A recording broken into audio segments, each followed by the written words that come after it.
창세기 21장 22절에서 34절.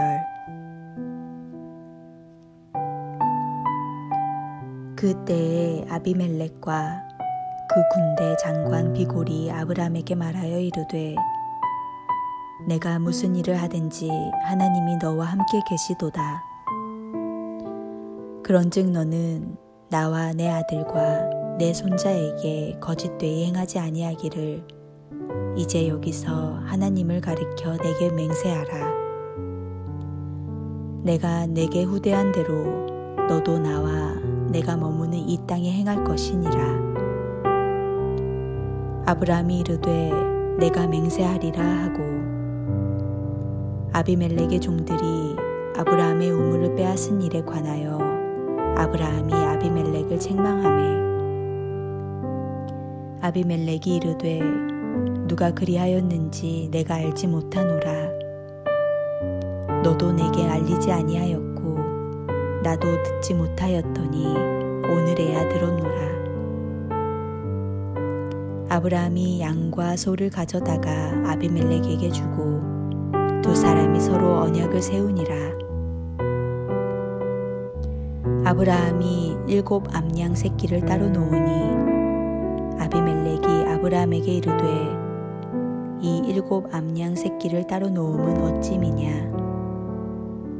아브라함이 이르되, 너는 내 손에서 이 암양 새끼 7을 받아 내가 이 우물판 증거를 삼으라 하고, 두 사람이 거기서 서로 맹세하였으므로 그곳을 브에셀바라 이름하였더라. 그들이 브에셀바에서 언약을 세우매 아비멜렉과 그 군대 장관 비골은 떠나 블레셋 사람의 땅으로 들어갔고, 아브라함은 브에셀바에 에셀 나무를 심고 거기서 영원하신 여호와의 이름을 불렀으며, 그가 블레셋 사람의 땅에서 여러 날을 지냈더라.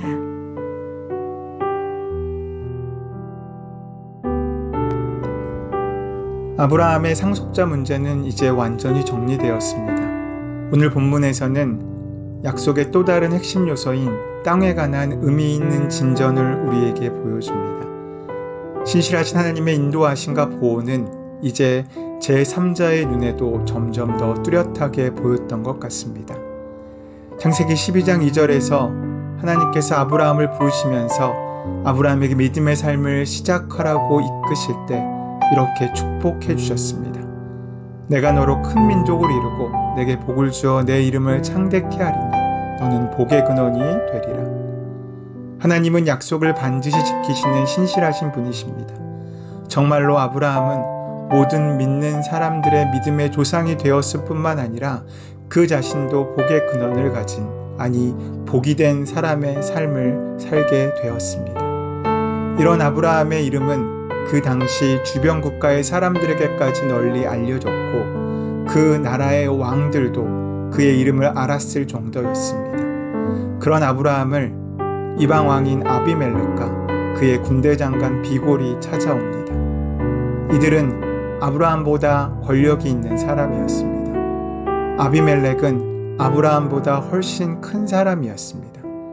우리의 상식으로는 작은 사람이 큰 사람을 찾아가는 것이 당연한 것입니다. 그러나 오늘 본문의 아비멜렉은 큰 사람으로서 작은 사람인 아브라함을 찾아왔습니다. 그것도 군대 장관까지 대동하고 찾아와 조약을 체결하고자 이야기하고 있는 것을 볼 수 있습니다. 과연 무엇 때문에 자신의 지역을 찾아온 한 이민자를 찾아와 왕이 조약을 맺자고 먼저 제안했겠습니까? 그것은 아비멜렉의 말에서 알 수 있듯이 아브라함이 무엇을 하든지 하나님이 함께 하신다는 단 한 가지 이유 때문이었습니다. 아브라함의 인격이 훌륭하다거나 권력이 있다거나 군사력이 있어서가 아니었습니다. 아비멜렉이 볼 때 아브라함이 하는 일마다 항상 하나님이 개입하신다는 그 사실 하나 때문에 지금 이렇게 아브라함을 찾아온 것입니다. 아비멜렉이란 이름은 이미 창세기 20장에 등장하고 있습니다.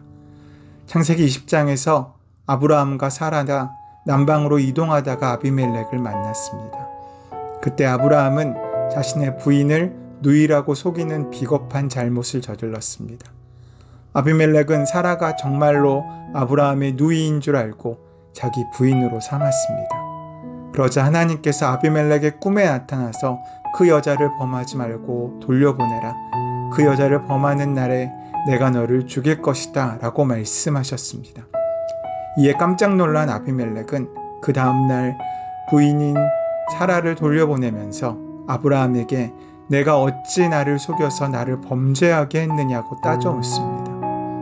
아브라함은 자신의 거짓말 때문에 이런 수모를 당하게 되었지만 한편으로 아비멜렉의 입장에서 본다면 이것은 얼마나 놀라운 사건입니까? 그리고 20장 17절을 보면 아브라함이 아비멜렉을 위해 기도하자 그 집안에 닫혔던 태가 모두 열렸던 사건이 있었습니다. 이 모든 일을 지켜본 아비멜렉은 크게 놀라며 이런 생각을 했을 것입니다. 과연 아브라함이 누구며 무엇하는 사람이길래 그가 기도하면 태가 열리는가? 그를 잘못 건드렸다간 큰일 나겠구나.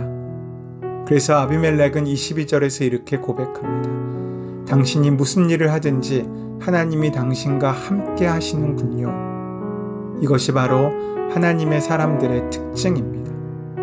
하나님의 사람이란 똑똑하고 유능한 사람만을 의미하지 않습니다. 하나님의 사람의 특징은 그가 무슨 일을 하든지 어디를 가든지 하나님이 그와 함께 하신다는 것입니다. 그리고 그것을 모든 사람들, 특히 믿지 않는 사람들까지 볼 수 있다는 것입니다.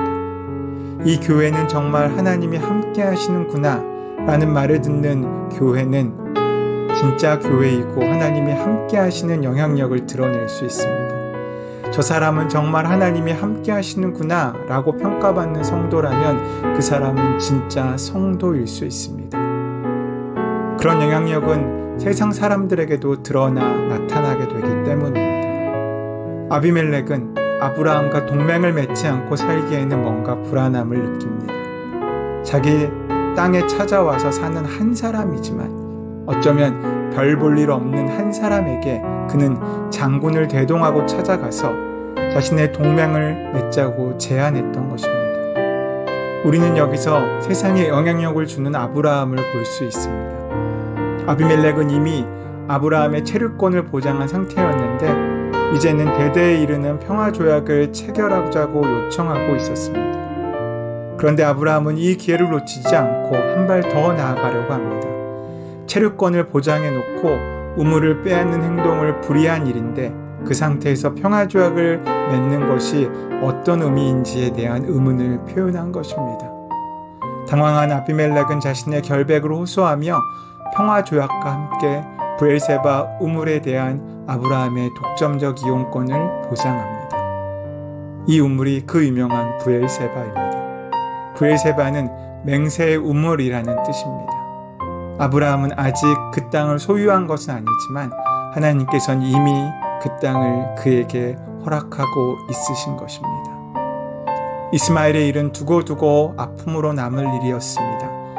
하지만 이스마엘과 이삭을 대조하면서 하나님 나라의 일은 무조건 하나님께서 무언가를 하시기를 기다리는 것이라 오해해서는 안 됩니다.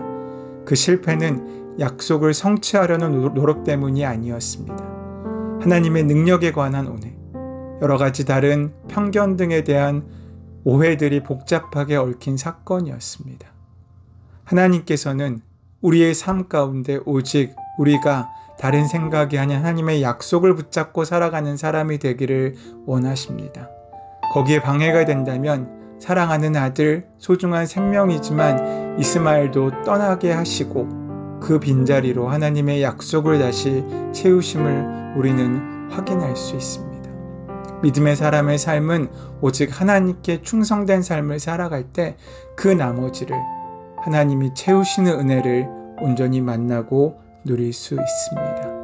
오늘 하루 우리의 삶의 우선순위를 주님께 두고 살아갈 때 이 땅 가운데 하나님께 허락하실 약속이 어떻게 이루어질지를 기대하며 살아가는 귀하고 복된 하루가 되기를 소원하고 축원합니다. 하나님께 맡기는 만큼 우리 삶엔 더 큰 은혜가 채워지게 될 것입니다. 그 은혜를 누리시는 저와 여러분 되시기를 축원합니다. 저희를 세상의 빛으로 부르신 하나님, 성장하고 섬기고 사랑할 수 있는 기회를 우리가 놓치지 않고 선용할 수 있는 신실한 백성이 되게 하여 주시옵소서.